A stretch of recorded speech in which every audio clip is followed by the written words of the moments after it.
Bon. Donc le premier pilier, c'est l'enseignement des apôtres. Et je disais ce matin que ce que les apôtres enseignaient, c'est ce qui est décrit dans le Nouveau Testament.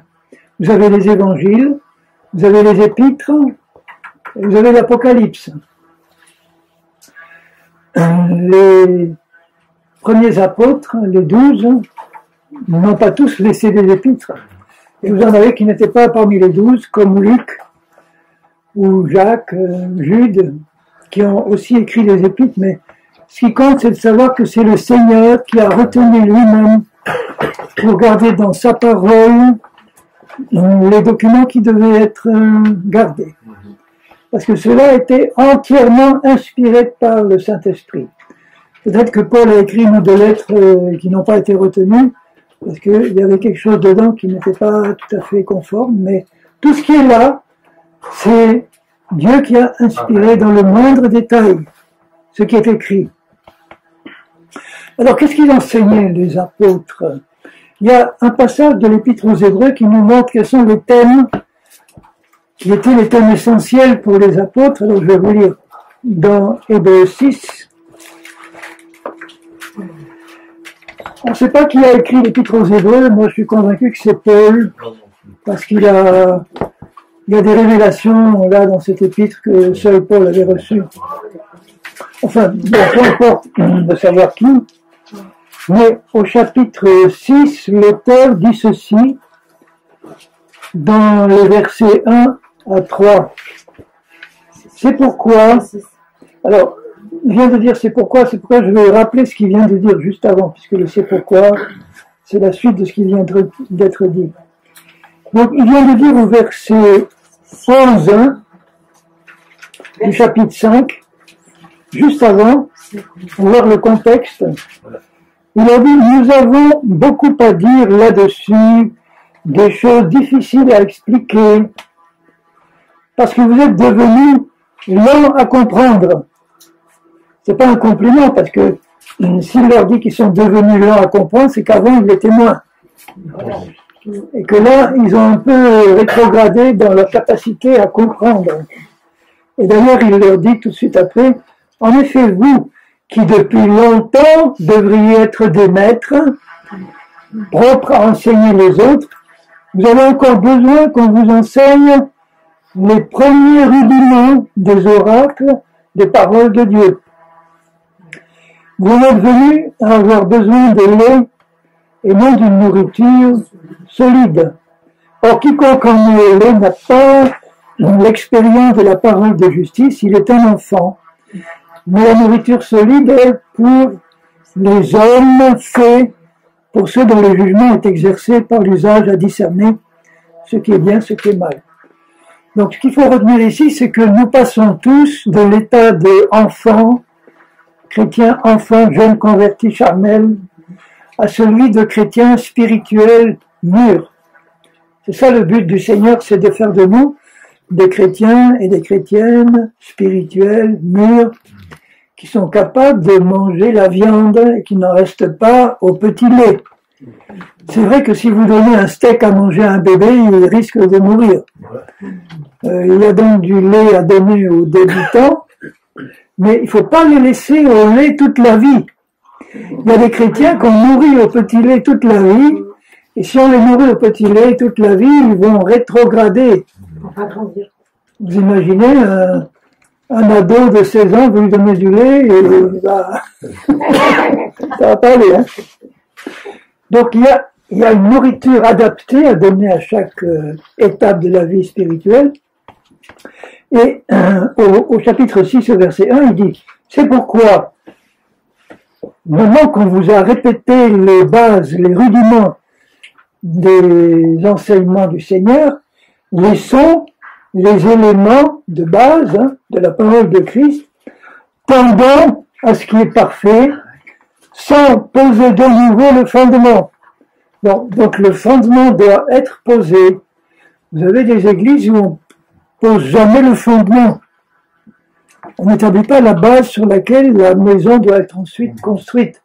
Toute maison est bâtie sur une fondation, Et la fondation nous est donnée là, sans poser de nouveau. Alors quel est ce fondement que on devrait donner à tous les chrétiens au départ, avant de les conduire dans ce qui est parfait?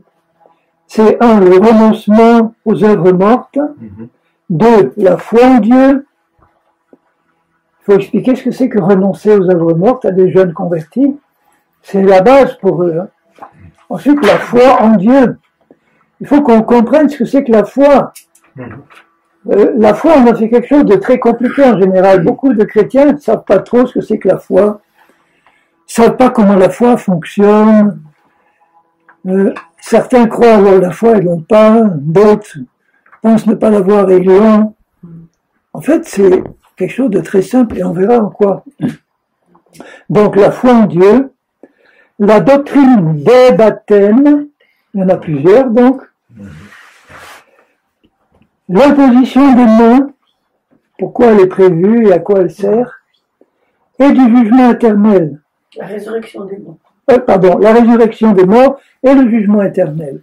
Alors ça, ces 6 points-là, vous avez le renoncement aux œuvres mortes, la foi en Dieu, la doctrine des baptêmes, l'imposition des mains, la résurrection des morts et le jugement éternel. C'était la base qu'on devait dès le départ donner à tous les chrétiens. Vous voyez que là, il ne parle pas de la marche par l'esprit, par exemple. Il parle des fondements qui devraient être compris dès le départ, sur lesquels on allait pouvoir bâtir la suite. Quand il dit tendant à ce qui est parfait, tendant à comprendre ce que l'Éternel considère comme parfait pour nous, c'est-à-dire, moi je mets là-dedans la marche par l'esprit. Amen. La marche par l'esprit, c'est ça qui nous fait tendre à ce qui est parfait, qui nous apprend à marcher d'une manière digne du Seigneur, et pas d'une manière légaliste et religieuse, pas d'une manière uniquement qui s'appuie sur notre intellect et notre volonté, bien que l'intellect et la volonté aient leur part à jouer aussi, mais comment marcher par l'esprit qui revient en fait à marcher par la foi en Jésus, en puisant en lui tout ce qu'il a à nous apporter pour nous permettre de marcher de cette manière-là, sans effort. Sans effort au sens, sans que ce soit basé uniquement sur nos efforts personnels. Alors je sais que Pierre dit dans sa 2e épître, faites tous vos efforts pour ajouter à la piété l'amour fraternel, etc. Donc il y a quand même un effort à faire, et cet effort, je le mets moi dans ce qu'on a lu ce matin en premier, il persévérait. Il persévérait.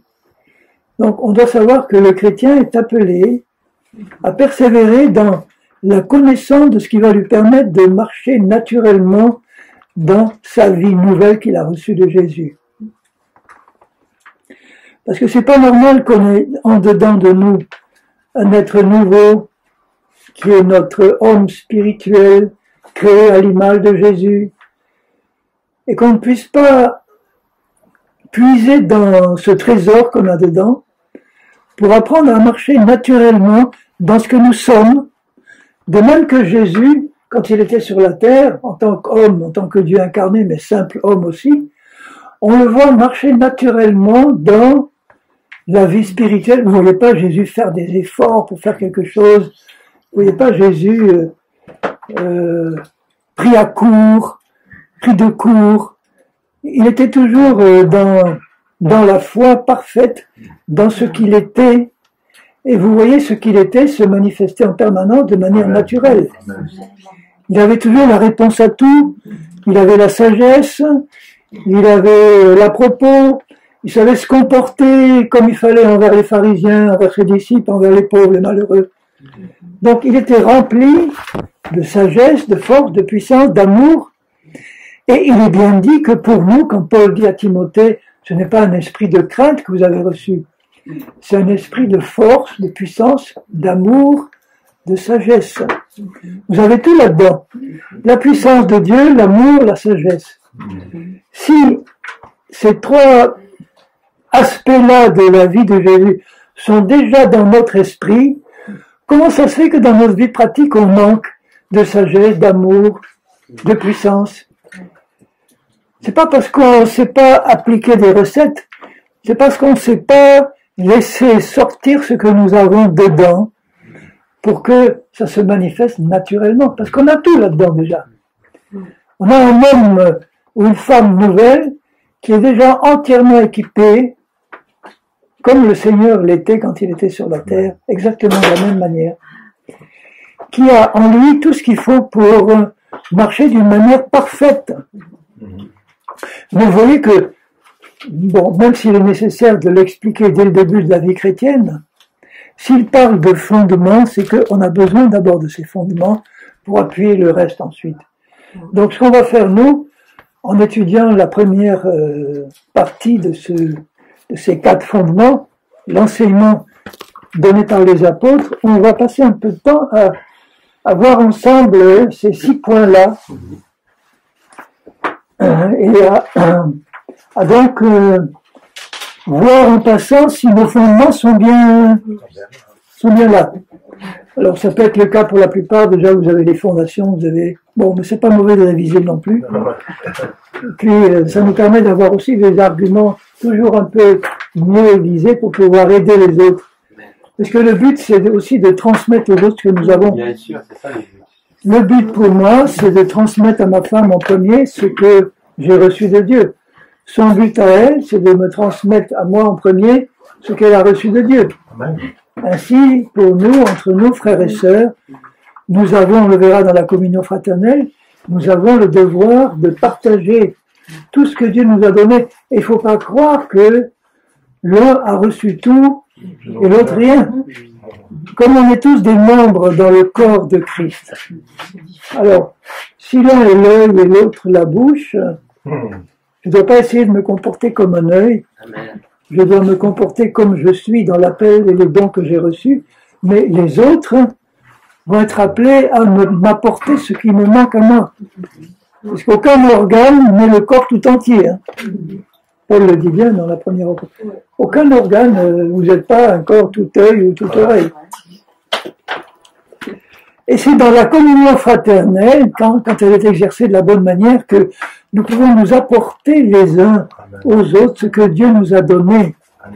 Ce que je trouve désolant dans beaucoup d'églises, je ne suis pas là en train de faire la critique des églises, mais je me désole de voir ce qui se passe, c'est que souvent vous avez un petit nombre de spécialistes, entre guillemets, qui font presque tout, et puis une grande partie du peuple de Dieu qui est là passif, qui écoute, et puis qui après ne sait pas trop comment mettre en pratique, ou en tout cas n'est pas encouragé à participer concrètement à la vie pratique de l'Église.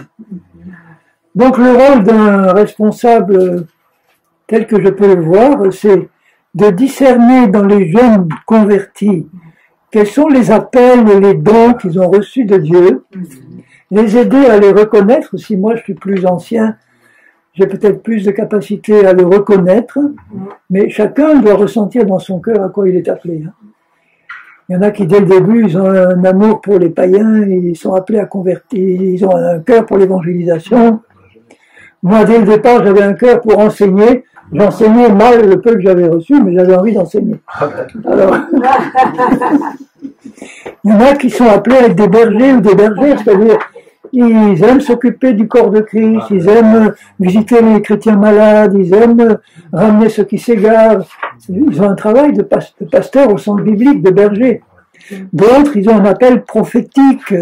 Ils reçoivent des visions, des révélations. Et donc tout ça, nous ensemble, fait que le corps peut fonctionner normalement. Donc, vous avez tous des dons merveilleux que Dieu a prévus pour vous, ou que Dieu a commencé à vous permettre d'exercer, et tout ce qui est en réserve, il faut qu'on puisse le discerner, qu'on puisse nous aider les uns des autres. Si j'étais pasteur d'une... Non, j'ai eu un temps où je pensais être pasteur. Bon, au bout de 6 mois, j'ai compris que c'était pas mon appel, non. Mais ça m'a permis d'avoir de la compassion pour les pasteurs. Amen. Parce qu'ils sont au centre de tous les problèmes. Au centre. Voilà. Et moi j'avais plutôt un appel, disons, d'enseignement prophétique, c'est-à-dire d'enseignement où tu dis la vérité en face, une vérité qui peut faire mal, bon, et après le pasteur vient pour consoler. Mais on a tous ces dons-là, on a tous ces dons-là en nous, souvent potentiels, et on devrait, nous-mêmes, chacun de nous, en nous approchant du Seigneur et dire au Seigneur, mais Seigneur, puisque tu m'as placé dans le corps de Christ, que je suis un organe de ce corps-là, le corps a besoin de moi. Tous les organes que Dieu a créés dans mon corps, ils ont tous leur utilité. Il y en a qui me disent, mais l'appendice, ça sert à rien. Mais si Dieu a mis un appendice, il doit servir à quelque chose. Forcément. Il doit. Sinon, il ferait mal son travail. Hein. Donc, tout sert à quelque chose. Et à ce moment-là, je dois m'approcher de Dieu moi-même pour dire, mais Seigneur, je ne veux pas être un organe inutile dans le corps de Christ. J'ai un appel pour ma vie. Donne-moi clairement, montre-moi clairement quel est mon appel. Donc, si tu as près de 80 ans, oui, je commence à parler suisse. Si tu as près, même si tu as près de 90 ans, que jamais tu as pu reconnaître quel était ton appel, il n'est pas trop tard pour le reconnaître. Il te reste un temps, quelques mois, pardon. Il te reste un peu de temps pour le reconnaître. Et moi, je crois qu'on a tous, dans notre cœur, envie de faire quelque chose pour le Seigneur, et que c'est le Seigneur qui met cette envie-là dans notre cœur, et on ne doit pas hésiter à s'engager dans la direction où on sent qu'on est appelé par le Seigneur, quelles que soient les critiques ou les tentatives d'étouffement qu'il peut y avoir autour de toi. Ne nous laissons pas étouffer, mais au contraire, le Seigneur a dit, c'est pour la liberté que vous avez été libérés. Ne vous laissez pas mettre sous un vide, mais laissez-vous conduire par... Quand on est dans la liberté, on est un outil entre les mains du Seigneur. Donc alors, le premier élément, c'est le renoncement aux œuvres mortes. Alors pour ceux qui font du grec, vous savez que en grec, renoncement aux œuvres mortes, ça s'appelle métanoïa. C'est le même terme qui est traduit par repentance, en général dans le reste de la Bible. Donc en fait, le renoncement aux œuvres mortes, c'est savoir ce que c'est que la repentance. Et on explique ça aux tout jeunes convertis, parce que normalement un jeune converti, c'est quelqu'un qui a fait un acte de repentance devant le Seigneur, et il faut pas trop leur compliquer la vie, parce que il y a des églises où on leur dit il faut que tu aies compris qu'une repentance profonde, ça correspond à tel critère, que si tu respectes pas tous ces critères, tu t'es pas vraiment repenti, donc on les culpabilise. Bon, encore repentance au sens le plus simple, c'est avoir compris qu'on est un pécheur. Mais est-ce que tu as vraiment bien compris dans le fond? Moi, si on m'avait posé la question, est-ce que tu as bien compris quand tu t'es converti au départ ce que c'était que le péché dans sa profondeur et dans son horreur? Pour moi, je dis non. Je n'avais pas vraiment compris. Tout ce que j'avais compris, c'est le péché, c'est quelque chose qui a amené Jésus à la croix. Bon, il a dû payer quelque chose pour moi. J'ai compris que le péché, c'est mauvais en soi, ça vient pas de Dieu, évidemment, c'est la rébellion. C'est quelque chose qui est contraire à la volonté de Dieu. C'est quelque chose qui a fait que dans ma vie, sans le savoir, même je me suis opposé à Dieu. Je me suis révolté contre Dieu. Donc je savais juste que j'avais péché, sans honnêtement savoir vraiment ce que c'était que le péché. C'est venu par la suite pour moi. J'ai compris de plus en plus clairement que c'était que le péché, c'est vraiment la nature même de Satan, dans toute sa laideur, dans toutes ces... Alors, vous avez plusieurs types de manifestations de péché qui sont plus ou moins diluées. Il y a une différence entre Hitler, par exemple, qui était une manifestation de péché quand même particulièrement féroce et violente, et puis dans ma propre vie, je me voyais pas comme un Hitler, je me voyais pas... Bon, des péchés que je considérais comme pas si graves. Et après, au fur et à mesure que j'étudie la Bible et que je la comprenais mieux, je me rends compte que le péché, en fait, tout ce qui est péché, c'est tout ce qui est contraire à la nature même de Dieu. C'est quelque chose qui est contraire à l'amour, c'est quelque chose qui est contraire à la paix, à la joie de Dieu, à la nature même de Dieu. Donc je n'imaginais pas, par exemple, que, là je parle pour moi, quand j'étais impatient envers ma propre épouse, que je péchais. Pour moi, c'était naturel, puisqu'elle m'embêtait. Tiens, je croyais. Je ne parle pas de celle-là, je parle de... Donc, dans ma conception à moi, je trouvais juste de répliquer justement à quelqu'un qui m'avait offensé. C'était normal. Et il a fallu que, après ma conversion, petit à petit, le Seigneur me fasse comprendre que, tu sais, Henri, pécher, c'est pas simplement tuer, c'est pas simplement faire un adultère, quelque chose, un viol. C'est quelque chose de plus fréquent que tu le penses, hein, de plus... même si pour toi, c'est quelque chose de relativement bénin, pour Dieu, c'est quand même quelque chose qui vient de la mort. C'est inspiré par l'esprit de mort. Tout ce qui est péché, c'est inspiré par l'esprit de mort, de rébellion de Satan. Donc, le renoncement aux œuvres mortes, la repentance, c'est pas simplement quelque chose qui est demandé à un païen qui réalise qu'il est pécheur par la grâce de Dieu et qu'il le reconnaît devant Dieu et qu'il reçoit le pardon de ses péchés, puis après c'est fini. Et là, dans ce cas-là, je peux poser une question? Oui. Dans ce cas-là, comment faut-il intervenir quand il y a une personne comme ça, un proche ou bien dans le domaine du travail qui... Ouais, comme ça. Alors, la prière, c'est pas suffisant, c'est un combat spirituel ou bien... Tu veux dire pour répliquer à des gens qui s'opposent à toi? Oui, quelle est l'attitude qui plaît à Dieu? Si on doit vivre avec des personnes comme ça. Bon, alors la question, enfin, essayez de pas trop poser vite, je vais répondre, hein. Mais comme on est enregistré ici, je me demande si on entend donc la question qui vient d'être posée, c'est comment réagir face à quelqu'un qui te traite durement ou injustement. Voilà. Alors que ce soit un païen ou un chrétien d'ailleurs. Absolument. Voilà. Donc tu as deux manières de réagir. Une charnelle et une spirituelle.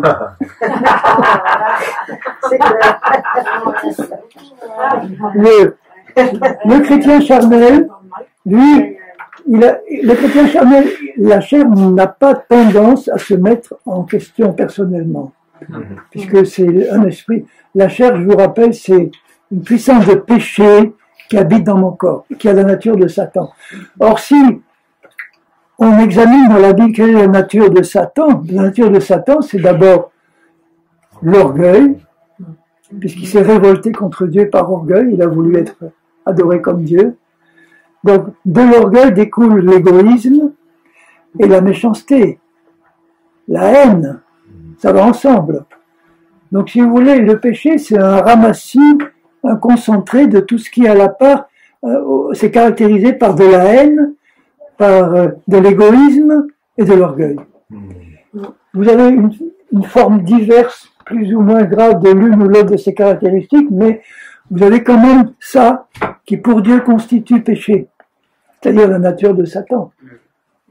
Alors j'ai compris par exemple que c'est en étudiant les œuvres de la chair que j'ai commencé à comprendre que certaines choses que je considérais comme normales, naturelles, c'était des péchés. Donc la manière spirituelle de réagir, c'est de comprendre que dans la nature nouvelle, mais il faut le comprendre, dans la nature nouvelle que Dieu m'a donnée, j'ai tout ce qu'il faut pour réagir de la bonne manière, comme Jésus aurait réagi. C'est-à-dire que dans certaines circonstances, Jésus réagissait avec force, et même une colère apparente. Hein. Par exemple, quand il chassait les marchands du temple, on voit Jésus prendre des fouets, des cordes, il a fait des fouets, il a renversé les tables d'échangeurs, il a éparpillé les vaches, pas les cochons, il n'avait pas de les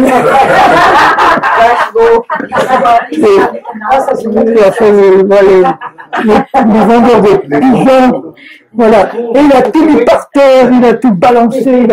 Bon, on ne voyait pas Jésus arriver en disant, chers amis, vous pourriez partir, vous pourriez dégager, s'il vous plaît. Non, il a manifesté là ce qu'il fallait faire dans cette circonstance. Mais il n'a pas fait par ailleurs. On voit Jésus devant les pauvres, les malheureux, agir avec beaucoup de compassion, de douceur, d'humilité. Donc, c'est ça la sagesse de Dieu. Donc, il n'y a pas de réponse unique, tu vois, dans certaines personnes, quand je suis dans l'esprit et que je suis inspiré par le Saint-Esprit pour la réaction, je peux être amené à donner à certains une parole dure qui va les faire réfléchir, à d'autres une parole d'amour et de compassion. Je ne vais pas agir en fonction d'un checklist en disant voilà, fais ça, fais ça, fais ça. Donc à chaque fois, je suis amené à apprendre à puiser dans le Seigneur qui habite dans mon esprit. Il ne faut pas oublier que dans mon esprit régénéré, il y a le Père, le Fils et le Saint-Esprit qui habitent en permanence, là, qui sont là. Donc, je vais expliquer ça demain soir aussi, mais je fais un petit pré-injection. Que je dois apprendre à savoir que Dieu a mis en moi, mais dans mon esprit, tout ce qu'il faut pour me comporter comme il le veut. Tout ce qu'il faut pour réagir comme il le veut. Donc, si je ne dois pas appliquer des recettes, ça c'est le propre du légalisme religieux. On applique des recettes, bon. C'est le propre des psychologues chrétiens qui n'ont pas appris à se dégager de la psychologie des hommes. Moi qui enseignais la psychologie, j'aurais très bien pu être un psychologue chrétien. C'est-à-dire appliquer des recettes humaines. Mais dès que je me suis converti, le Seigneur il m'a dit au plus vite, tu laisses tomber ça. Tu laisses tomber cette loupiote humaine et tu vas laisser le soleil de justice briller. Et quand j'ai lu, après ma conversion, des livres faits par des psychologues chrétiens, j'ai eu de la nausée. J'espère que c'est bien. Tu entends, psychologue chrétien? J'ai eu de la nausée parce que ils reprenaient tous les enseignements humains que je faisais avant d'être converti, avec les mêmes exemples qui sortaient des mêmes bouquins de psychologie du monde, en y mettant quelques versets bibliques pour christianiser l'enseignement. Alors je dis, mais c'est pas possible qu'on puisse utiliser les... Alors je dis pas que la psychologie des hommes c'est la noirceur absolue, puisqu'elle m'a fait du bien à un certain niveau. À un certain niveau, ça m'a fait comprendre des choses sur le plan humain. Ça m'a débloqué dans certains blocages que j'avais, bon. Mais ça touchait pas aux questions spirituelles, ça touchait pas à la racine spirituelle des problèmes, tu vois. Moi, par exemple, la psychologie m'a débloqué de ma timidité que j'avais avant. J'étais timide, j'avais du mal à parler en public. Là, c'est parti. Hein, non. Mais le fait de faire certains exercices psychologiques, on faisait des mises en situation, des jeux de rôle. Bon, toi, tu vas jouer le patron, toi, tu es l'employé. Alors voilà, maintenant, le patron te demande de commenter ton curriculum vitae. Alors voilà, tu fais... Bon, ça m'a appris certaines choses, mais ça n'a pas résolu les problèmes de fond que j'avais. Puisque si j'ai fait des études au départ de psychologie aux États-Unis, c'est que j'avais un problème moi-même de psychologie, de problème, que je pensais que la psycho allait m'aider à régler. Alors, ça m'a aidé à régler un certain nombre de choses, mais c'est pas aller à la racine, c'est-à-dire au péché. La psycho ne m'a pas éliminé le péché qui était la cause finalement des problèmes. Hein. Donc, si vous débloquez un timide pour le rendre moins timide et qu'il reste pécheur, il aurait mieux valu qu'il reste timide.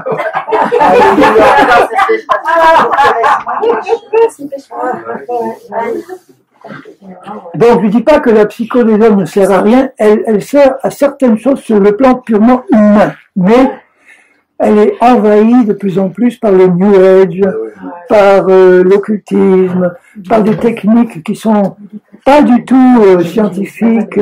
Tu permets Oui. J'ai entendu ce qui m'a fait dresser les cheveux sur la tête. On parle maintenant dans des lieux. Mais on peut faire du yoga chrétien. Mais oui, il y a des chrétiens, il y a même des pasteurs, des prêtres et des pasteurs qui font du yoga chrétien. Mais parce que le yoga le représentait comme un exercice physique de mise en forme, voilà, que c'est pas dangereux.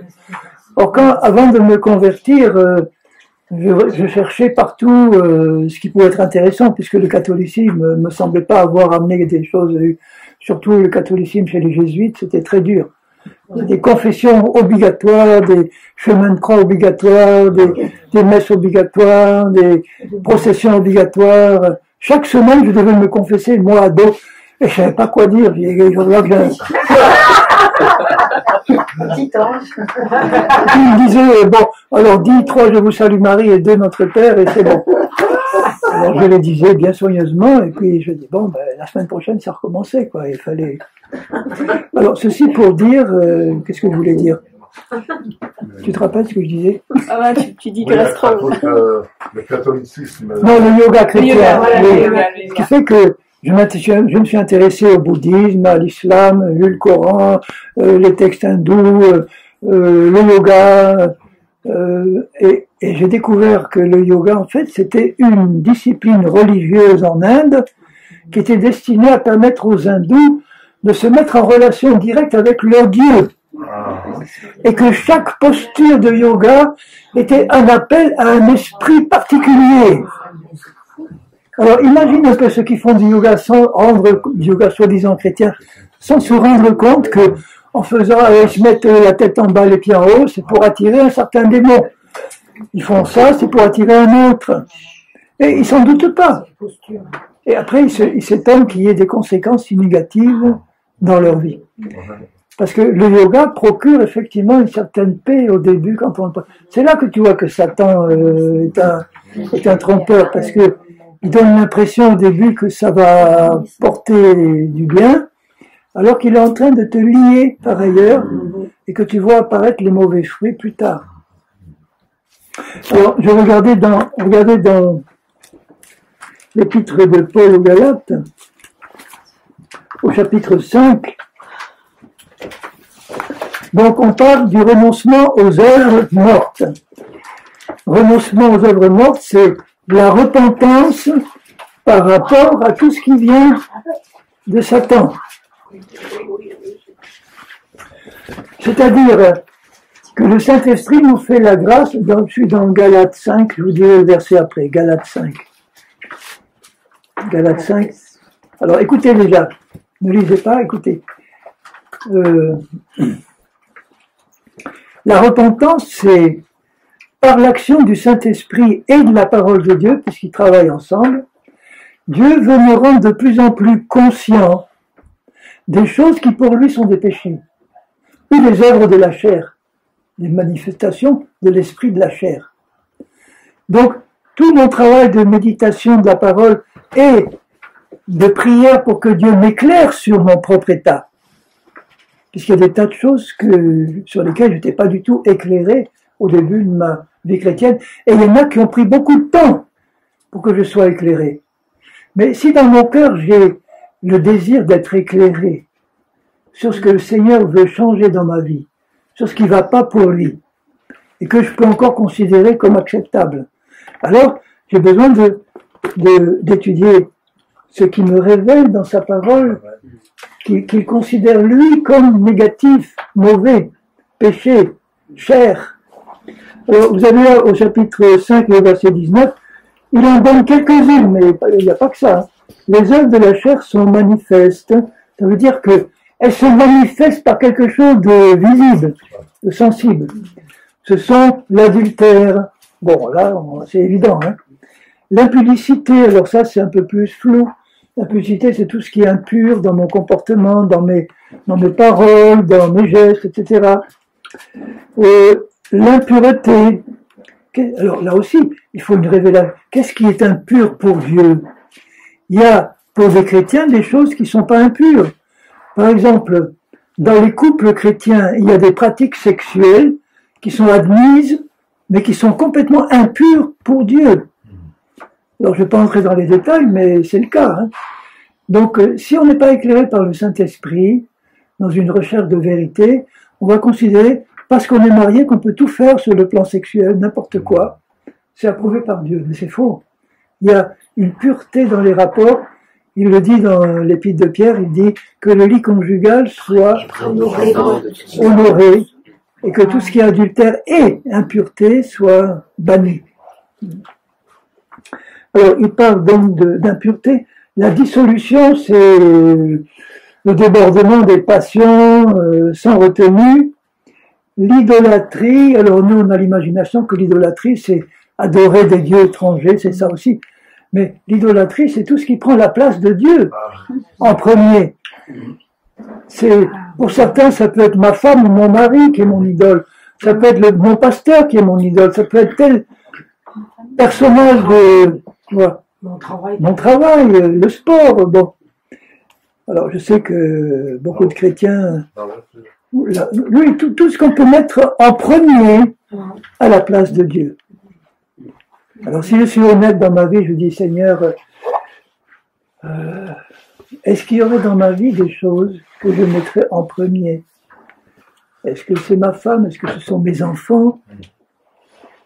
Dans le monde, on peut dire, quelqu'un qui aime par exemple sa femme peut lui dire, toi, tu es la personne la plus importante au monde pour moi.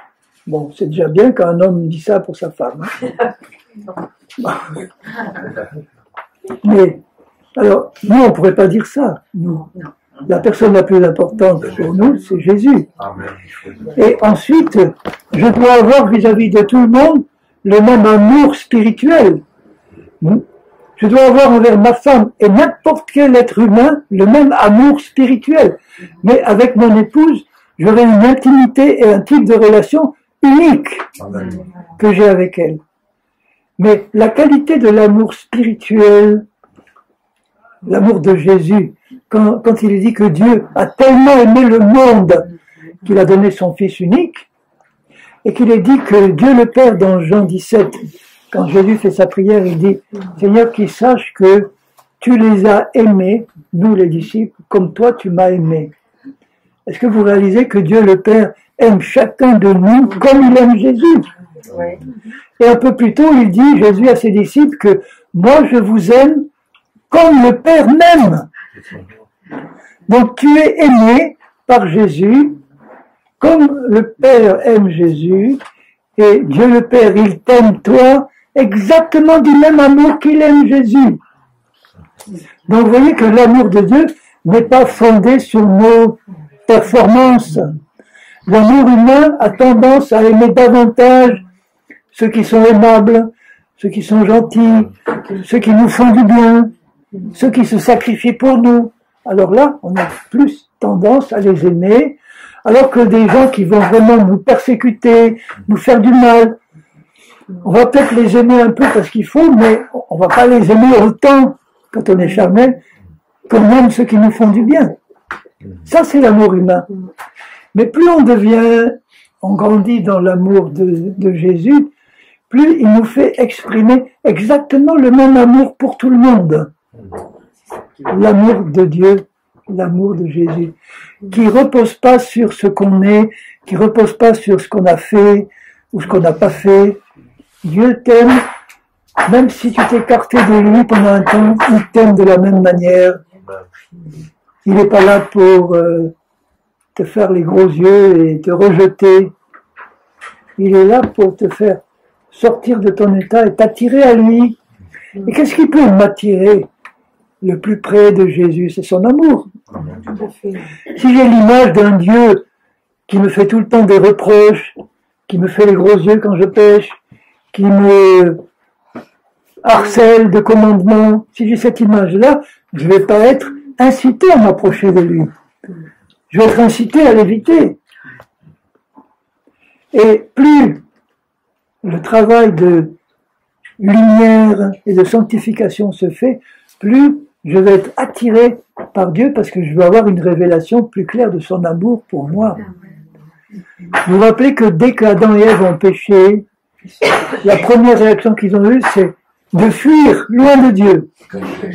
Et ils ont dit, on a peur de toi maintenant, on a peur. La conséquence du péché, oui, ben tant pis, on va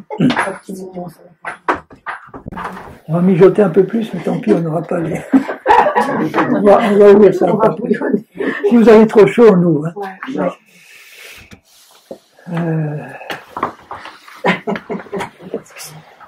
Oh là là, il y a du...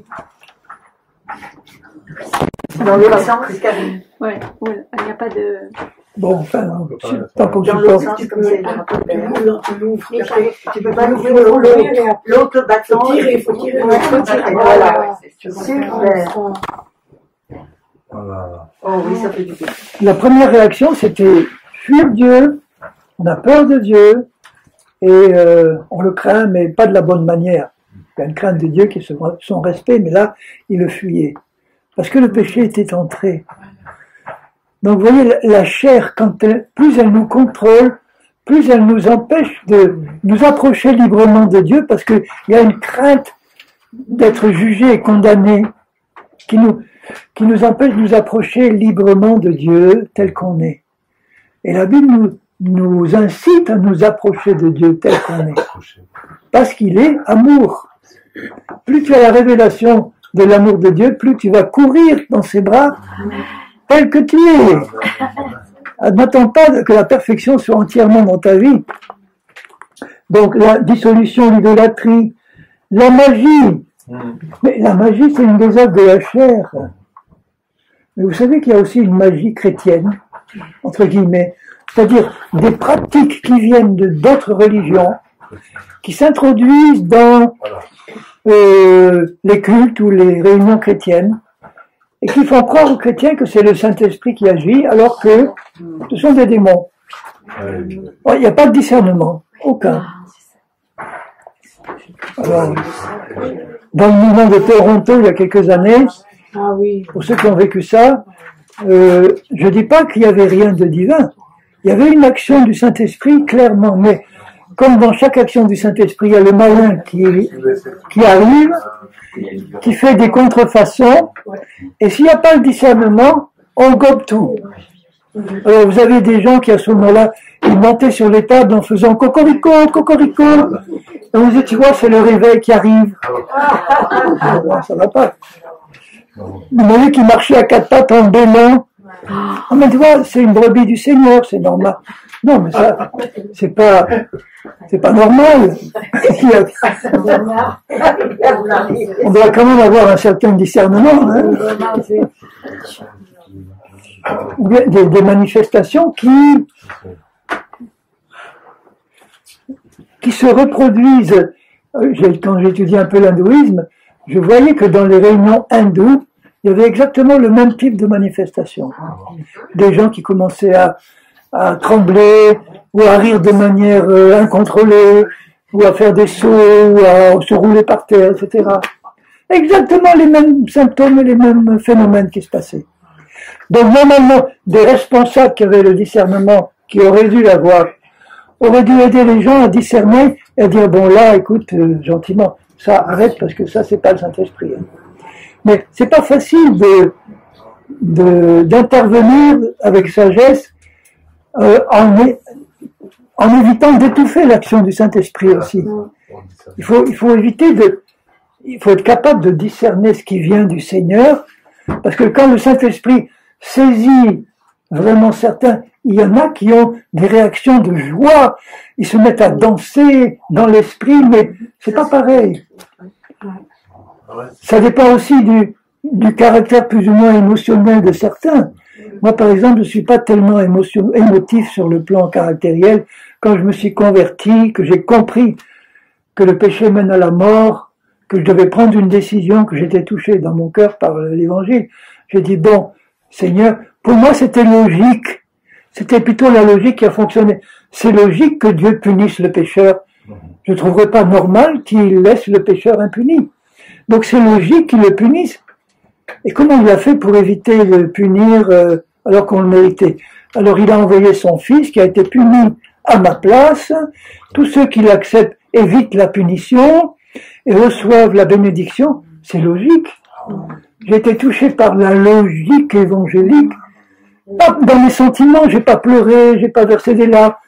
Bon, je suis pas contre le fait de ceux qui ont pleuré, c'est leur tant mieux, mais j'ai compris, j'ai dit, Seigneur, j'ai compris, je prends ma décision et je bouge plus maintenant. Et ça fait 44 ans, j'ai pas bougé, au sens, je suis pas allé à côté, à droite, à gauche, je dis, voilà. Mais ça n'a pas été quelque chose d'émotionnel, d'émotif. Un autre a une réaction complètement émotive. Donc quelqu'un m'aurait vu à ce moment-là, il aurait dit, bon, je vois ce pauvre professeur d'université, il a l'air d'avoir rien compris. Il bouge pas, il est sans réaction. Alors que l'autre, là, il se met à pleurer, à confesser son péché. Alors lui, il est bien. Mais 6 mois après, celui-là, on ne le voit plus. Et Henri, 44 ans après, on le voit toujours. Donc ce qui compte, c'est le fruit que tu vas porter après. Que tu sois émotif ou pas, c'est le fruit que tu vas porter après. Alors maintenant, il y a des choses qui sont beaucoup plus courantes. Les inimitiés, ça veut dire que on a un sentiment qu'on a envers des ennemis.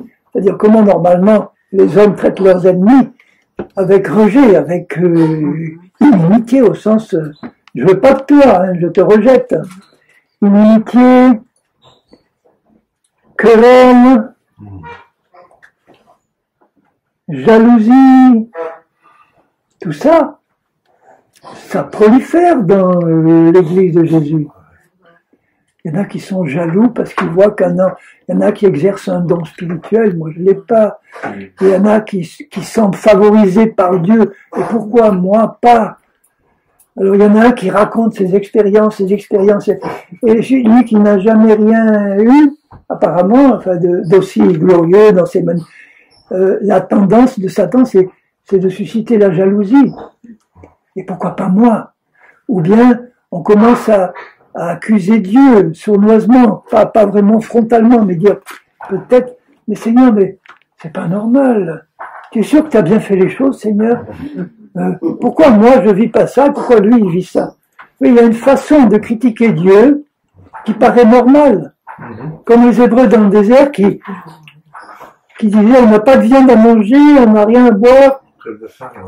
Et c'était une manière détournée, en se rébellant contre Moïse, de se rebeller contre Dieu.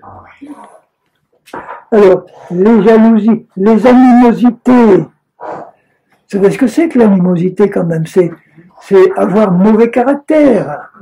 Vous en connaissez des chrétiens qui ont mauvais caractère? Ça vous arrive d'avoir mauvais caractère?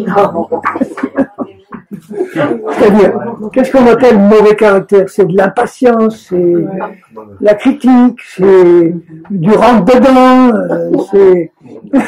Voilà. Oui, on a envie, mais il faut en pleurer. Les disputes. Est-ce que ça arrive à des couples de chrétiens de se disputer? Ça arrive chez vous en Suisse? Les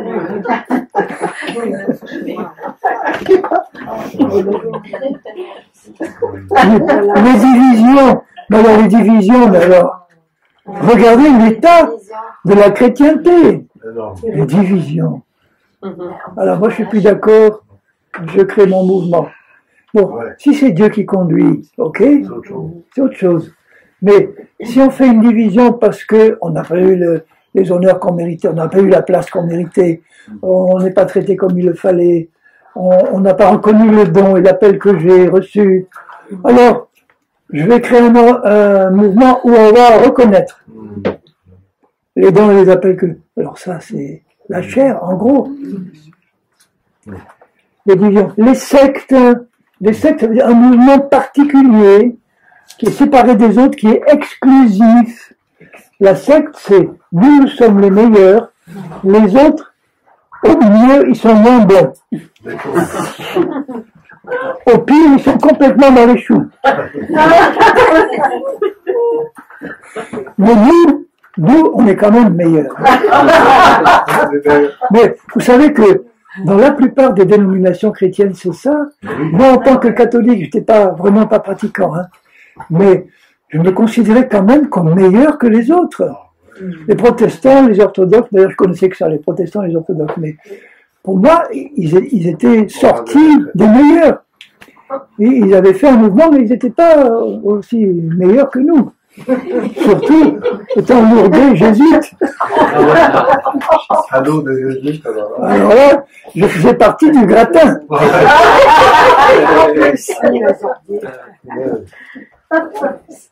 Les sectes, hein. C'est ça, l'esprit sectaire. Quand dans une église, un pasteur, par exemple, interdit à ses brebis, sous prétexte qu'il ne veut pas qu'ils se perdent, d'aller visiter d'autres églises ou d'autres chrétiens, c'est un esprit sectaire.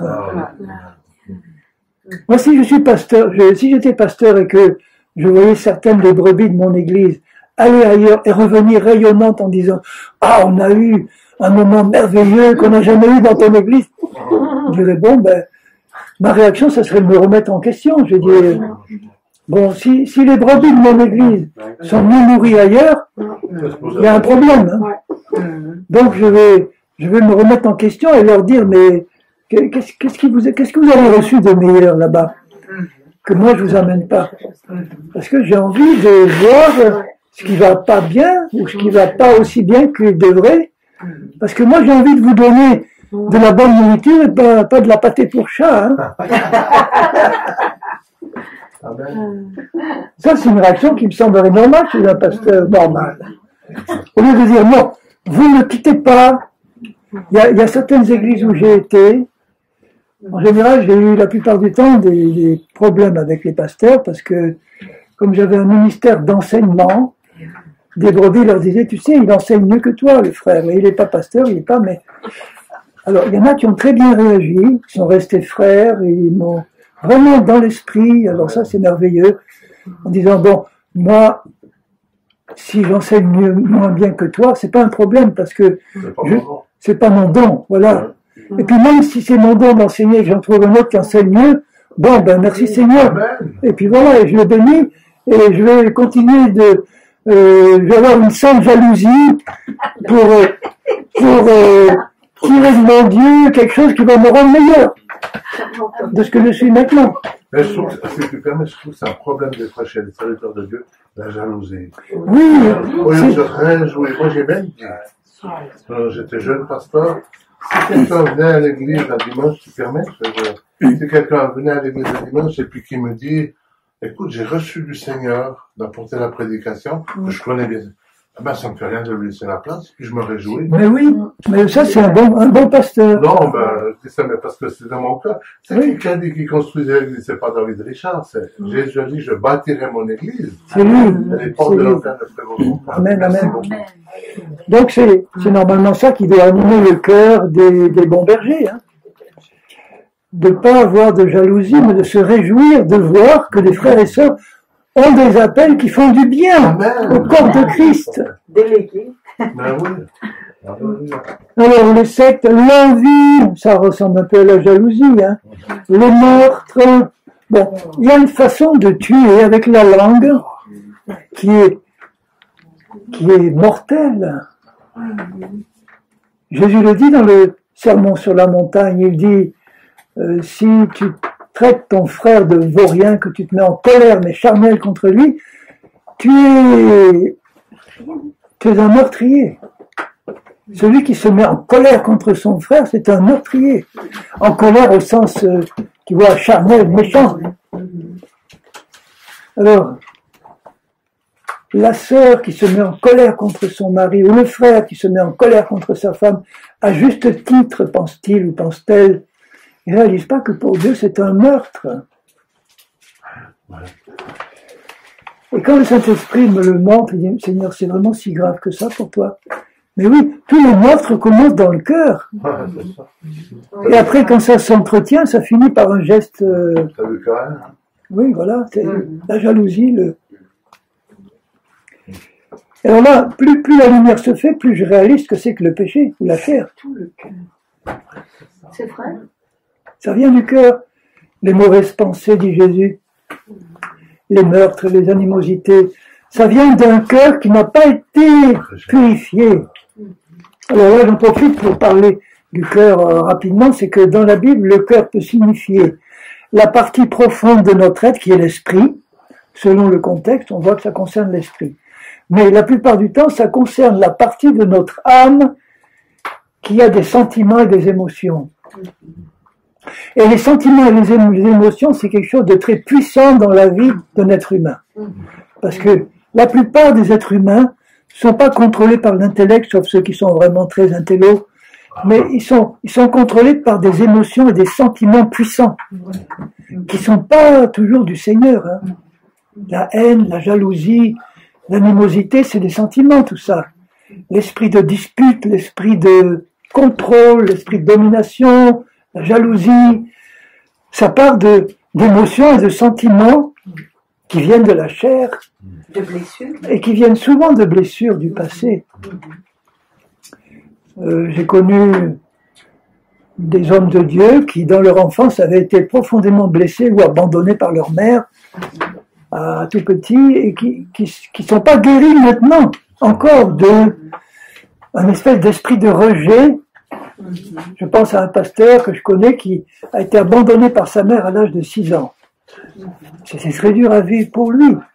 Et je vois que même maintenant, alors qu'il est très âgé, même maintenant, il n'a pas encore été guéri de cette blessure complètement.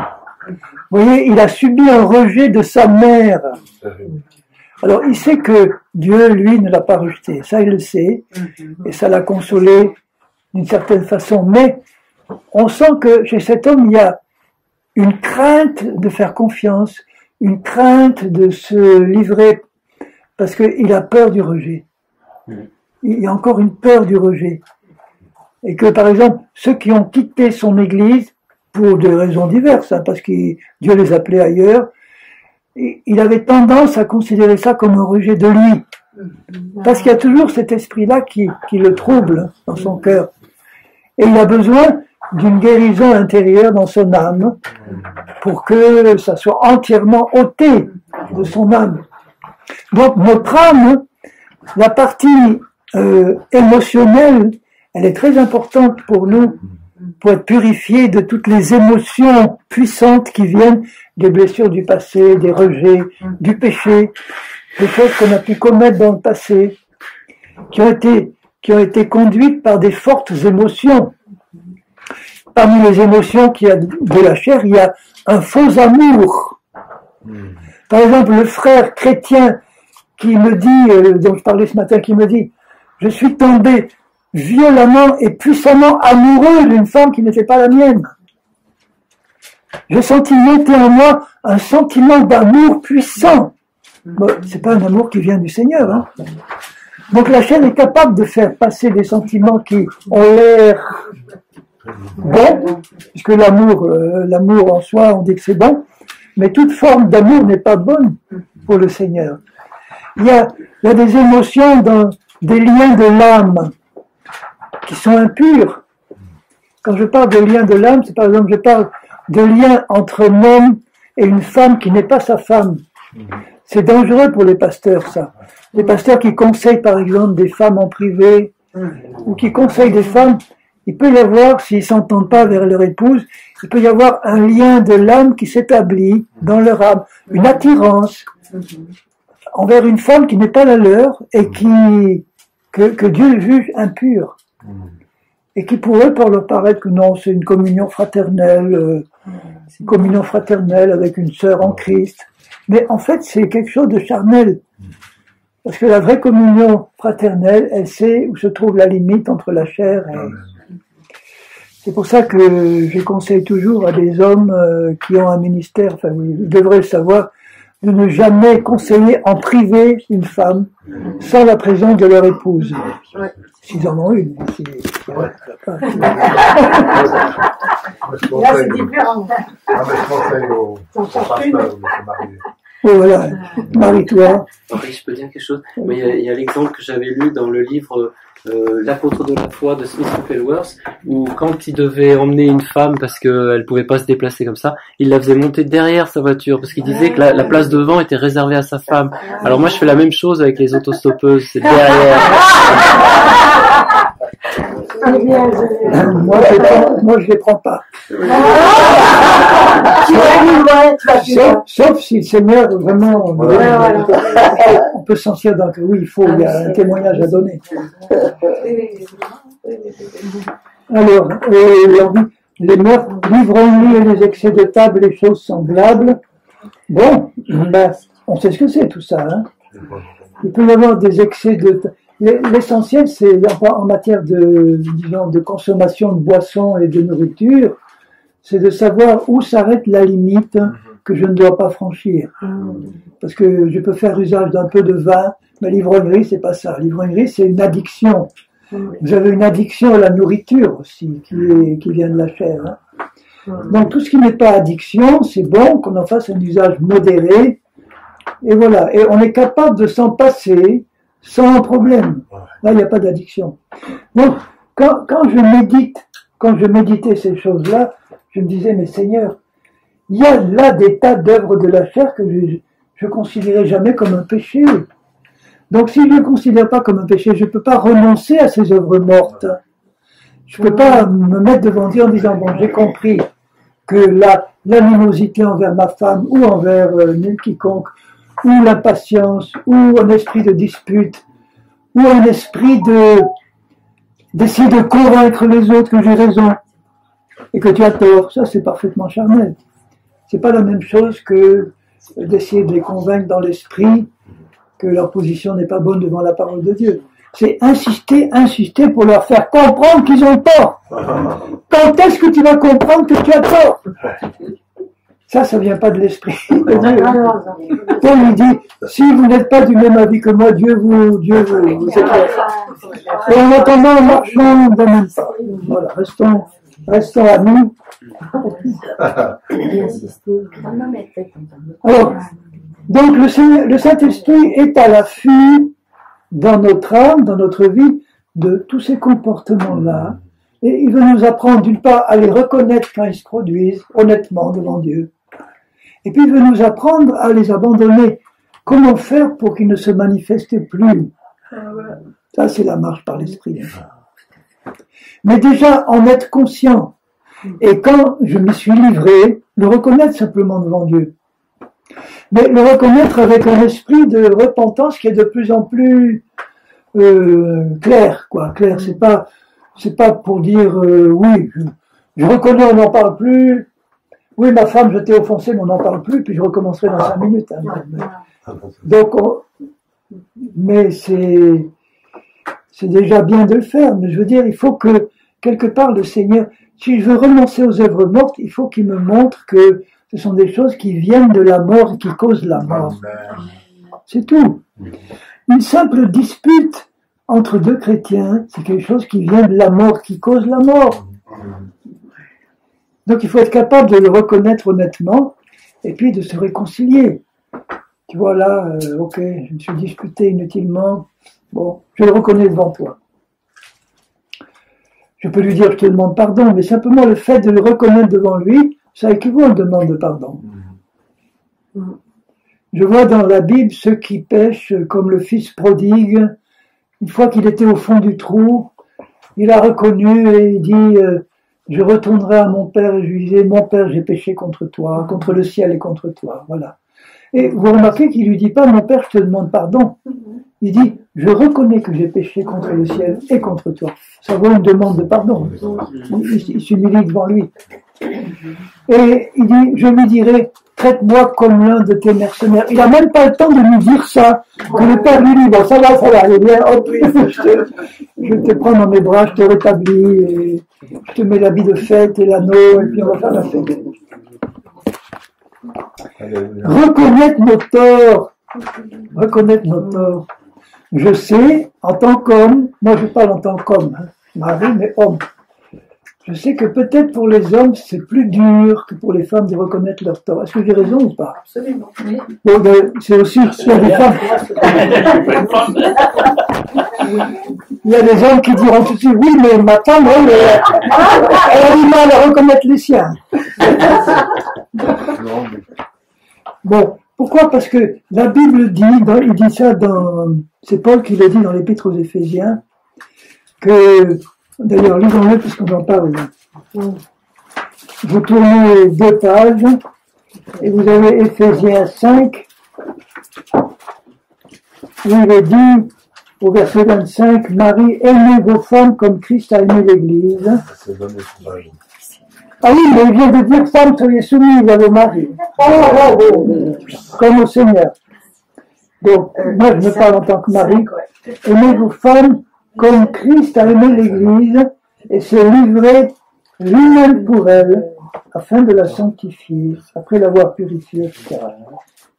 Alors moi je vois en tant que mari ce programme devant moi et je dis Seigneur, tu me demandes vis-à-vis de ma chérie de l'aimer comme toi tu as aimé l'Église.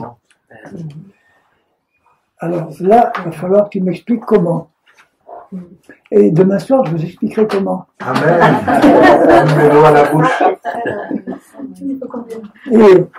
Mais déjà, je peux vous dire que c'est possible. Amen. C'est possible parce que c'est surnaturel.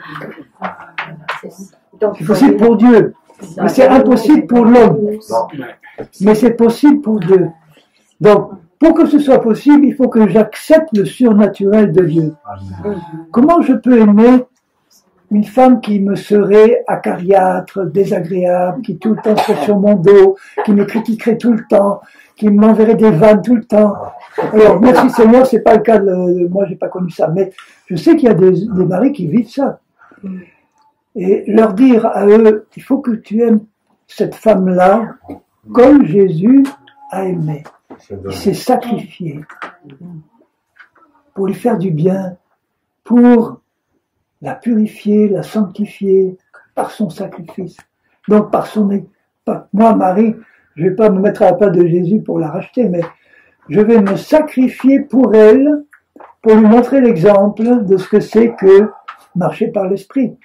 Et là, si j'avais une femme qui avait ce mauvais caractère-là, je saurais que par l'exemple que je donne, le Saint-Esprit va lui parler pour lui montrer ce que c'est que l'amour de Jésus, vraiment.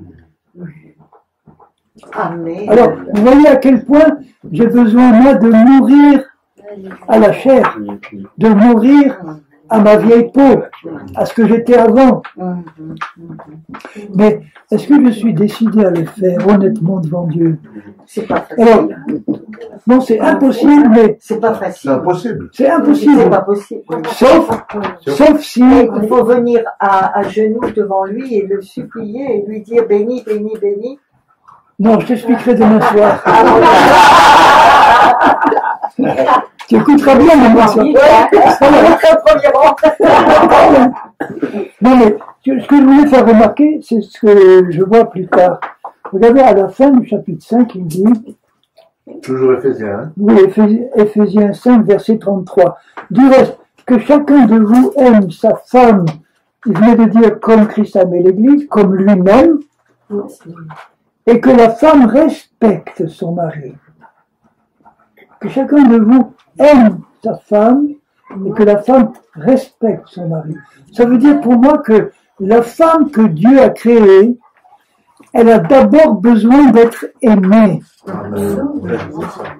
Et l'homme que Dieu a créé, il a d'abord besoin d'être respecté en tant qu'homme. Ça ne veut pas dire que l'homme a moins besoin d'être aimé. On a tous besoin d'être aimé, mais il y a quand même une particularité de l'homme.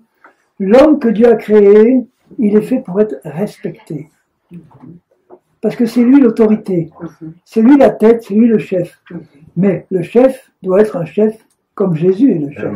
C'est-à-dire qu'il a donné sa vie.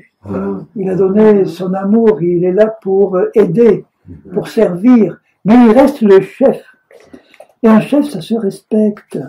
Donc une femme chrétienne qui ne respecte pas son mari, elle pêche contre Dieu. Un homme chrétien qui n'aime pas sa femme, il pêche aussi contre Dieu. Mais ça, c'est le fondement. C'est le fondement de la vie et des prochaines générations. S'il n'y a pas ça qui se passe, on a toujours les guerres, on a toujours les animosités, toujours, oui. On a toujours les divorces. C'est pour ça qu'il c'est faut... la base. Donc si... Maintenant tu comprends, tu vois. Si je dis au mari chrétien, tu sais, il faut que tu aimes ton mari comme Christ, hein. Alors s'il est gentil, il va dire oui, t'as raison. Je dis à la femme, tu sais, il faut que tu respectes ton mari, hein. Mais après, elle va dire, oui, mais j'essaye, mais j'arrive pas. Parce que c'est pas en essayant qu'on va y arriver. C'est pas en donnant des instructions simplement qu'on va dire, il faut que tu aimes, il faut que tu fasses ça, il faut que tu... Il faut expliquer comment c'est possible de le faire naturellement, sans effort. Parce que si je fais un effort pour aimer ma femme, je vais pas y arriver. Non. Il faut que demain soir, tu nous... Voilà. Ou bien tu prends le verset qui dit mieux vaut vivre au coin d'un toit plutôt qu'avec une femme querelle. Oui, mais ça, c'est l'ancienne alliance. Super. Oui. Ça, c'est l'ancienne C'est l'ancienne alliance. Ah, c'est l'ancienne. Ah oui, ça c'est important. Ça, c'est Parce vrai. que dans l'ancienne alliance, la femme qui plaisait pas au mari, il pouvait la renvoyer. Ok, d'accord. Il pouvait la répudier. Mais plus après. Maintenant, avec Christ, c'est fini. C'est fini. Maintenant, tu vas l'aimer comme Christ aime quelqu'un qui n'est pas digne d'être aimé. Nous ne sommes pas dignes d'être aimés par Dieu. Donc il nous a aimés d'un amour inconditionnel. Simplement parce qu'il est amour. Il est amour, donc il ne peut pas s'empêcher d'aimer. Il pourra avoir devant lui son pire ennemi, comme vous rappelez l'attitude de Jésus devant Judas. Bon, Judas qui l'a livré, quand Judas arrive avec la troupe armée pour le livrer, il l'embrasse et dit mon ami. Parce que tu as mon ami. Voilà. On aurait dit assassin. C'est par un baiser que tu viens livrer le Fils de l'homme. Mais il était rempli d'amour pour lui. Et c'est cet amour-là qui me demande d'avoir pour ma femme, pour mes frères et sœurs, entre nous, avec le monde. Ceux qui me persécutent et qui me harcèlent, il me demande de les aimer de son amour. Est-ce qu'on peut aussi inclure là quand Jésus lave les pieds de ses... Oui, il est venu leur montrer qu'il était à leur service. Donc ça, c'est le rôle du chef.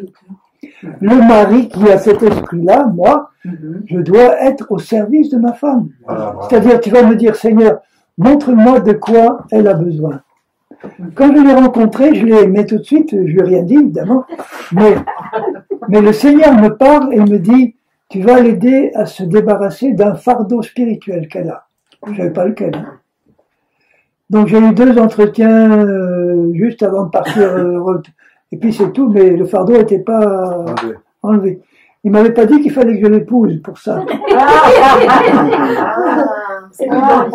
Parce que là, quand on est mari et femme, on a le temps de se parler, on a le temps de s'enseigner, on a le temps d'échanger. Donc il fallait un peu de temps, et là il fallait que, maintenant que j'ai compris que moi, avec ce que je connaissais de la parole, il fallait que je l'instruise, que je l'enseigne, que je l'aide. Mais elle aussi a des choses à m'apprendre. Elle m'en a appris depuis qu'on est mariés, bien sûr. Des choses que j'aurais jamais imaginé qu'elle m'apprendrait, ni même elle. Comme quoi on peut enseigner les autres sans même s'en douter. Hein. Donc vous voyez, les œuvres de la chair, là, maintenant, si vous lisez dans 1 Corinthiens 13, vous avez une autre manière de décrire le fruit de l'esprit qui se trouvait un peu plus loin dans Galates, que je ne l'ai pas lu, mais pour vous montrer ce que c'est que péché aussi. Donc quand il est dit dans 1 Corinthiens 13 au verset 4, il parle de la charité, il parle de l'amour. Dans le fruit de l'esprit, il y a l'amour en premier. Le fruit de l'esprit de Galates, dont il parle dans Galates 5, 28, il dit, le fruit de l'esprit, c'est l'amour, la joie, la paix, la patience, la bonté, la bienveillance, la foi, la douceur, la maîtrise de soi. Mais il y a encore d'autres choses. Hein. Donc, toutes ces choses-là, écoutez bien, qui sont dans le fruit de l'esprit, se trouvent en ce moment même dans mon esprit régénéré. Mais il faut que j'apprenne de Dieu à le faire sortir pour que ça se manifeste en fruit dans ma vie pratique. Mais déjà, ça me fait du bien de savoir que tout ça se trouve déjà dedans, dans mon esprit régénéré. Pas dans mon âme quand elle est encore tordue et qu'elle a besoin d'être renouvelée. Dans mon esprit. Donc là, quand il décrit cet amour qui est au centre du fruit, puisque Dieu est amour, tout découle de l'amour de Dieu, sa joie, la patience, etc. Alors il parle de la charité, agapé, l'amour de Dieu, il dit la charité est patiente. Donc l'amour est patient. Vous voyez que plus je suis rempli de l'amour de Dieu, moins je vais manifester les œuvres de la chair. Puisqu'on vient de dire que l'esprit de dispute ou l'impatience, c'est une œuvre de la chair. Plus je vais être rempli dans mon âme de l'amour de Jésus, et moins j'aurai d'impatience, d'animosité, de colère, d'amertume. Elle est pleine de bonté. La charité l'amour n'est pas envieux. Donc comme on vient de voir que dans les œuvres de la chair, il y avait l'envie. Vous voyez que l'envie n'est pas inspirée par l'amour de Dieu. L'envie est inspirée par le contraire de l'amour de Dieu, c'est-à-dire la haine. Quel est le contraire de l'amour? La haine. Est-ce que vous réalisez que l'impatience est une manifestation de haine? L'animosité est une manifestation de haine. La colère est une manifestation de haine. Pourquoi il dit ça? Parce qu'il dit l'amour est patient. Donc l'impatience, c'est de la haine. L'amour est patient. L'impatience, c'est de la haine. Alors, bon, quand j'ai réalisé ça, la première fois, j'ai dit, bon, c'est plus grave que ce que je pensais. Oui, vraiment. C'est plus grave que ce que je pensais. Moi, je suis sidérée.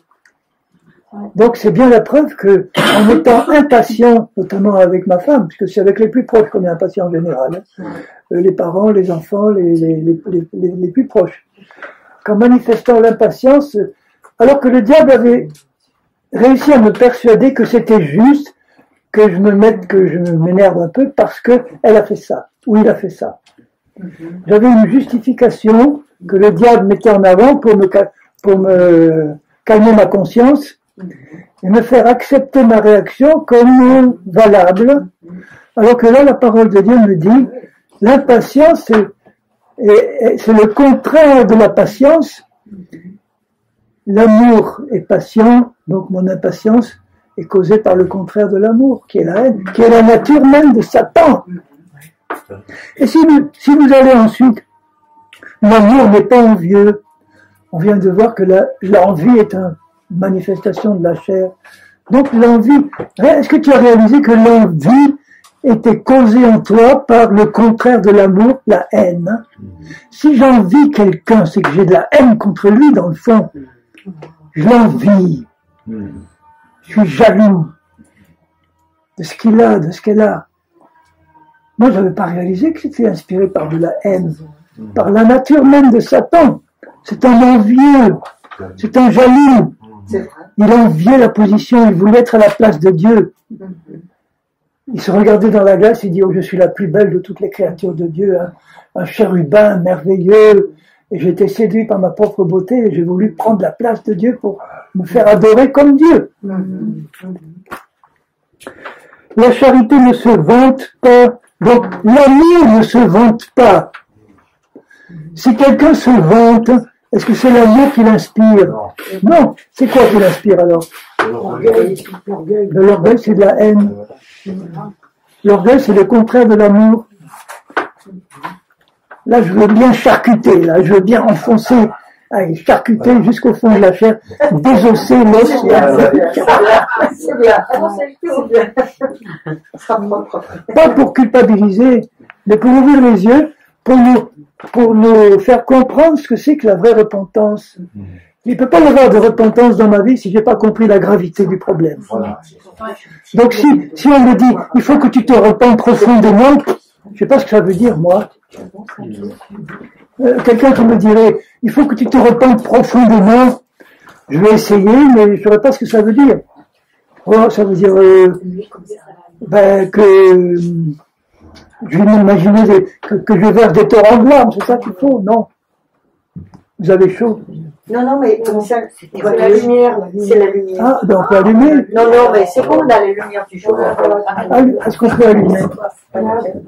Juste derrière toi, mon frère. Il y a la lampe là, tu vois. Comme ça. Je sais pas, est-ce que vous en avez besoin? On peut regarder, allume seulement. On regarde. Non, mais Voilà. C'est mieux, hein, c'est mieux, hein. Oui, voilà. Et la lumière fixe. Amen. Ceci dit, en passant, vous voyez que la lumière existait déjà sous forme d'électricité à l'intérieur de la maison, mais que pour la manifester, il suffisait de On est le bouton. tourner le bouton. Vous voyez comme c'est simple. mais il faut être actif. Vous comprendrez demain comment c'est simple de marcher par l'esprit. Il faut tourner le bouton. Voilà. C'est une bonne image. Très très bonne image. Parce que le potentiel existe dedans. Oui. Tu vois, si on avait éteint, là c'était éteint, si on téléphone, voilà. Maintenant, je vais téléphoner, comment ça s'appelle en Suisse, l'organisme d'électricité. En France, c'est l'EDF. Ouais, ben, ça, Voilà. Voilà, Alors, je téléphone en disant, en leur disant, écoutez, la panne, c'est pas normal, j'ai pas de lumière chez moi, vérifiez vos appareils, vérifiez les câbles, etc. Ils vous diront, vous avez tout vérifié. Oui, tout va bien. Est-ce que vous avez poussé le... Ah ben non. Ah ben voilà. Problème est là. Donc la lumière, elle était en potentiel là dans la maison, mais il faut déclencher quelque chose pour la manifester. L'amour de Dieu est en potentiel dans notre esprit dedans, et il faut juste un petit déclic pour le faire sortir. Je vous expliquerai demain soir. Hein. Bon. Maintenant, l'amour ne s'enfle pas d'orgueil, l'amour ne fait rien de malhonnête. Là aussi, ça veut dire que si je fais quelque chose de malhonnête, par exemple, je vais truquer un peu ma feuille d'impôt en disant, bon, là je passe un peu, ça me fera payer un peu moins d'impôts, alors je vais arrondir, mais bien arrondir. Il prenait la source maintenant. Oui, maintenant ça devient de plus en plus dur. Enfin, bon. Mais faire quelque chose de malhonnête, c'est inspiré par de la haine. Ah oui, mais moi j'ai de la haine contre l'État profiteur. Ah ben non, tu ne devrais pas. Tu respectes les autorités, tu pries pour les autorités, tu fais pas tout ce qu'elles te demandent si ce qu'elles te demandent n'est pas conforme à la parole de Dieu, mais tu restes soumis, c'est-à-dire que dans ton cœur il n'y a pas de rébellion. Moi je suis pas rebelle contre Macron, j'approuve pas ce qu'il fait, je prie pour lui, mais je reste soumis au sens que je vais pas remplir mon blog d'articles contre lui pour dire révoltez-vous, pour dire il faut changer de président, pour dire il faut élire quelqu'un d'autre, mettez-le à la poubelle celui-là. Non, il faut prier pour lui, pour que ses yeux s'ouvrent et qu'il finisse pas l'éternité en enfer. Hein. Absolument. Et donc je reste soumis, mais si il faisait voter des lois qui seraient contre la parole, là je dirais non. Non. Je les ferai pas. Mariage pour tous. Mariage pour tous, ou avortement, ou bien même maintenant c'est l'euthanasie qui vient, faire toutes sortes de choses. Ah oui? Je dis non, ça je ne l'accepte pas, et je ne le soutiendrai. Comment? Tu lui écris? Ah, bon. Non, lui non, mais j'ai écrit à Hollande, puisque c'est mon condisciple, on a fait la même école ensemble. Ah bon? Ok. Donc je lui ai écrit quand il était à l'Élysée pour lui dire, il faut savoir qu'un jour, je le tutoie, qu'il va y avoir des comptes, tu auras des comptes à rendre à Dieu. Super. Et je prie pour toi, je prie pour toi. Il m'a fait répondre par son chef de cabinet, il m'a dit, bon, le président était très heureux d'avoir...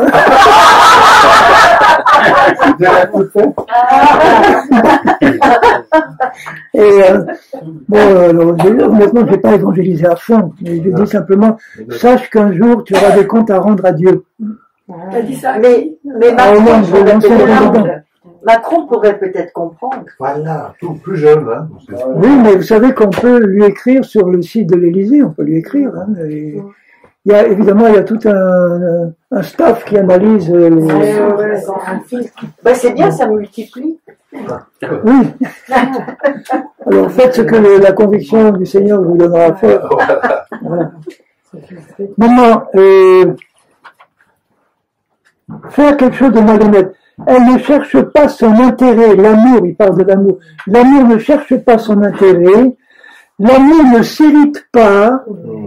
Donc on sait que l'irritation, c'est de la haine. C'est de la haine. Le fait de s'irriter, ça veut dire quoi? Se mettre en colère, hein? Faire une crise de colère. Est-ce qu'on réalise que derrière, il y a de la haine? Non. Oh, on ne réalise pas vraiment. Hein. Donc il faut appeler un chat un chat. Il n'y a pas d'amour, donc c'est Oui, c'est pas de l'amour, c'est le contraire de l'amour qui inspire. L'amour ne soupçonne pas le mal. Alors, si je juge selon l'apparence, je vais être tenté de soupçonner le mal, parce que je vais voir l'apparence et je vais en déduire quelque chose qui ne correspond pas à la réalité. Or, Dieu, il voit le cœur, lui. Amen. Et si je suis inspiré par le Saint-Esprit, je ne vais pas tenir compte de l'apparence, mais je vais dire, Seigneur, révèle-moi ce qu'il y a dans les cœurs. Toi, tu sais, Seigneur. Donc, il peut y avoir une apparence mauvaise, mais un cœur qui n'est pas aussi mauvais que ça. Il y a des gens qui ont une apparence très vilaine, très mauvaise, mais dans le fond de leur cœur, il y a quelque chose de bon. Et Dieu le sait. Et il peut nous le montrer. Et il me demande d'aimer cette personne-là sans soupçonner le mal. Oui, mais quand même, il ne faut pas être naïf, hein. Bon. Non, il ne faut pas être naïf. C'est-à-dire que il faut que, sans soupçonner le mal, j'ai des preuves concrètes que c'est mal. Ouais, voilà. Il faut qu'il y ait une preuve concrète, des faits, des choses qui ont été constatées clairement, prouvées. Alors là, je peux dire, bon, ça a été constaté, ça a été prouvé, c'est pas un on dit, c'est pas des racontards, c'est pas des calomnies. Il y a un fait précis. D'accord, là. Donc je dois m'entraîner à ne pas soupçonner le mal. Et je vous garantis qu'il y a beaucoup de pasteurs qui soupçonnent le mal. Parce qu'ils jugent selon l'apparence. Ils sont animés par la crainte d'être trahis, ou la crainte qu'on fasse quelque chose dans leur dos, qu'on fasse des choses qu'ils n'ont pas contrôlées.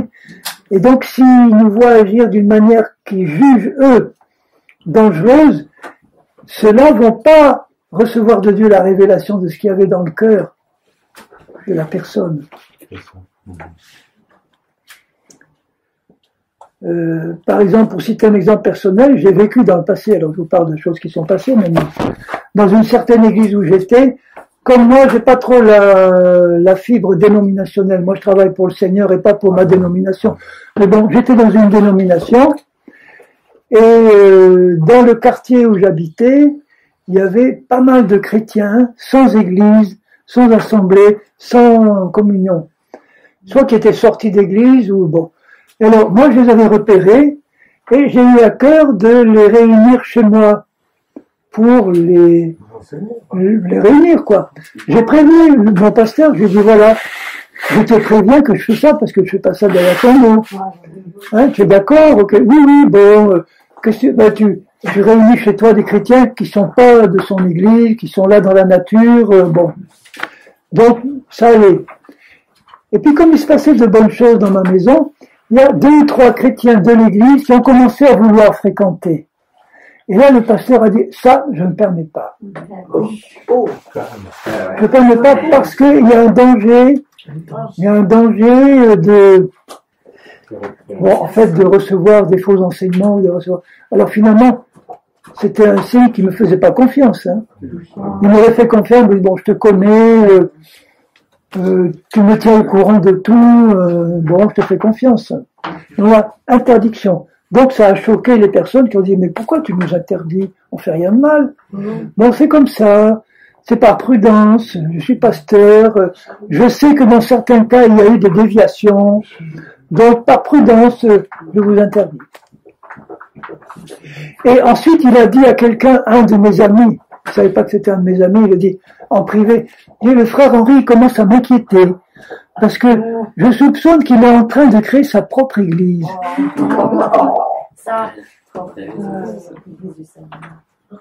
Sans rien me dire. Ouais, mais c'est pas lui le pape, hein. Non, mais alors, moi, vous savez rien. Et je me rendais compte simplement qu'il prenait de plus en plus de distance par rapport à moi. Il m'invitait moins souvent à prêcher, il me regardait d'un autre œil, il m'embrassait plus comme avant. Ben, c'est-à-dire, moi, il craignait que je fasse mon mouvement et que des personnes de son église s'en aillent. Donc, il soupçonnait le mal. Alors, moi, je le bénis. Je suis parti de cette église parce que je suis allé ailleurs, hein, c'est pas parce que je voulais... bon. Et en partant, je lui dis, mon frère, je me rappelle de toutes les bonnes choses qu'on a vécues ensemble, et je te bénis ton ministère. Il m'a répondu un mot gentil en me disant, ah ben moi aussi je te bénis, là où tu vas maintenant, alors je te bénis, je te bénis ton ministère. Mais j'étais parti. J'étais plus en danger. Mais ça, c'est un piège dans lequel on peut tous tomber.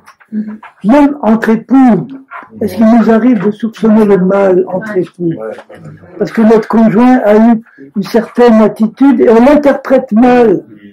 On l'interprète parce qu'on voit l'apparence et on ne voit pas ce qu'il y a dans le cœur. Donc avant de commencer à juger, selon l'apparence, mettons-nous en prière et puis disons, Seigneur, révèle-moi ce qu'il y a dans le cœur. Montre-moi la réalité des cœurs. Elle ne se réjouit pas de l'injustice, elle se réjouit de la vérité. Alors, l'amour excuse tout, l'amour croit tout, l'amour espère tout. Elle supporte tout. L'amour supporte tout. Même ce qui est insupportable, bon, ça peut pas être insupportable si l'amour te permet de tout supporter. Ce n'est plus insupportable. C'est insupportable pour la chair. Voilà. La chair, elle ne supporte rien, ou très peu de choses, ou que ce qui l'arrange. Donc, pour conclure ce qu'on vient de voir là, on parlait du renoncement aux œuvres mortes. On parlait de repentance. Repentance, pour moi, ça veut dire simplement être de mieux en mieux éclairé sur ce que Dieu considère comme péché ou choses qui viennent de la chair. Et il veut m'en rendre conscient, non pas pour me culpabiliser, me juger, me condamner, puisque déjà tous mes péchés sont pardonnés, même ceux que j'ignore sont pardonnés par Dieu. Ils sont pardonnés. Mais il veut nous rendre conscients. Parce que si je suis en train de pratiquer, par exemple, je m'irrite contre quelqu'un, en pensant que c'est juste, et que Dieu voit que j'ai pas compris la chose, ce péché d'irritation, il est couvert par le sang de Jésus. Mais Dieu veut que je m'en rende compte pour éviter de le faire et pour éviter de blesser d'autres et pour arrêter de le faire. Et là, je grandis dans la sanctification. Et au moment où je réalise que ça, c'était de la chair ou c'était péché pour Dieu, là, je dis, Seigneur, combien je suis reconnaissant que tu m'as éclairé, que sur la croix, tu as porté ce péché-là. Et que maintenant, parce que tu m'as éclairé, tu vas m'aider à ne plus le produire. Tu vas m'aider à ce que ça ne se reproduise plus, de moins en moins.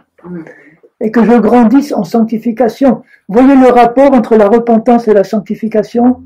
C'est que la repentance, pour moi, consiste à avoir toujours devant Dieu un cœur ouvert pour être éclairé de plus en plus sur ce qui est charnel en moi, encore. Et il y a encore des choses, pas qu'on n'est pas arrivé à la perfection, il y a des choses charnelles, qui sont de plus en plus subtiles. Et la chair, la pire, celle qu'on voit le moins, c'est la chair religieuse. Est-ce que vous savez qu'il y a une manière charnelle de prier, une manière charnelle d'adorer Dieu, une manière charnelle de louer Dieu? Vous avez des réunions de louanges où on se croirait dans une boîte de nuit. Parce que c'est la chair qui s'éclate. Donc c'est pas le fait de louer Dieu seulement qui compte pour Dieu. Bien sûr, s'il voit un chrétien, jeune chrétien charnel qui le loue de manière charnelle, le Seigneur il comprend. Hein. Mais il dit, les vrais adorateurs sont ceux qui adorent Dieu en esprit et en vérité. Donc louer Dieu aussi en esprit et en vérité. Prier Dieu inspirées par l'esprit. Et en vérité, il y a des prières qui sont parfaitement charnelles. Dieu comprend quand on est jeune, ou quand on est charnel et qu'on ne le voit pas. Il comprend, il nous aime quand même. Hein. Et il comprend qu'on puisse lui faire une prière qui soit encore inspirée par la chair, parce qu'on n'a pas encore compris ce que c'est qu'une prière spirituelle. Hein. La prière charnelle, elle consiste à être débarrassée de tout ce qui est gênant. Il y a des choses qui me gênent à l'extérieur, des personnes qui me gênent, des situations qui me gênent. Seigneur, enlève tout ça, comme ça je serai tranquille. Bon, Dieu peut le faire, ça, pour un jeune chrétien qui n'est pas encore capable de supporter certaines choses, ça c'est sûr. Mais après, il va le faire grandir pour lui apprendre à avoir la bonne réaction. Ça ne veut pas dire qu'il ne va pas aussi enlever ce qui est très gênant, il va le faire aussi, mais que d'abord, il va m'apprendre à commencer à comprendre ce que c'est qu'une bonne réaction devant certaines choses qui auparavant me dérangeaient. Plutôt déranger ma chair. Quand ma chair est dérangée, ça va se traduire par animosité, impatience, colère, etc. Jusque-là, je voulais pas trop changer parce que j'estimais que c'était juste, que j'étais dans mon bon droit. Mais maintenant, Dieu me dit, maintenant, je vais attendre de toi parce que tu as grandi en maturité. Je vais attendre de toi autre chose maintenant. Maintenant, je vais t'apprendre à réagir mieux. Donc, une des premières choses qui m'a fait comprendre en tant que jeune converti, très vite heureusement, il m'a fait comprendre ceci, c'est que pour Dieu, ce qui compte, c'est pas d'abord ce qui m'arrive, c'est la manière dont je vais réagir à ce qui m'arrive. C'est ça qui compte pour Dieu. Si je suis charnel, je vais réagir d'une manière charnelle. Alors il va m'apprendre, il va m'éclairer, il va me montrer que il veut en priorité m'apprendre à reconnaître les mauvaises réactions charnelles et à manifester les bonnes réactions spirituelles que en Christ je suis capable de manifester. Les bonnes réactions de sagesse, d'amour, de patience, de fruits de l'esprit, exactement comme Jésus les aurait. Alors, deuxième chose qui m'a appris, c'est que toute mauvaise réaction de ma part, notez bien ça, que ça rentre bien dans votre peanut brain, dans votre cervelle de cacahuète. Non, je dis ça avec amour, hein, je dis ça avec amour. Voilà. Mais disons que ça rentre dans la tête et dans le cœur, que quand on réagit mal à quelque chose, on est responsable à 100% de notre mauvaise réaction. Ah bon, c'est pas la faute de mon père. C'est pas la faute de celui qui m'a enfoncé, c'est pas la faute de ma femme. Alors que la chair, elle a tendance à rendre les autres responsables de ma réaction. La chair, elle se met pas en question. C'est parce que tu m'as fait ça que moi, j'étais obligé de faire ça.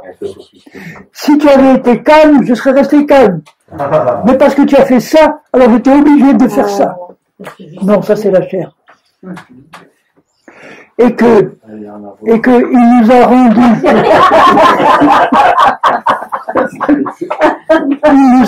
il nous a rendu capables d'avoir toujours la bonne réaction spirituelle.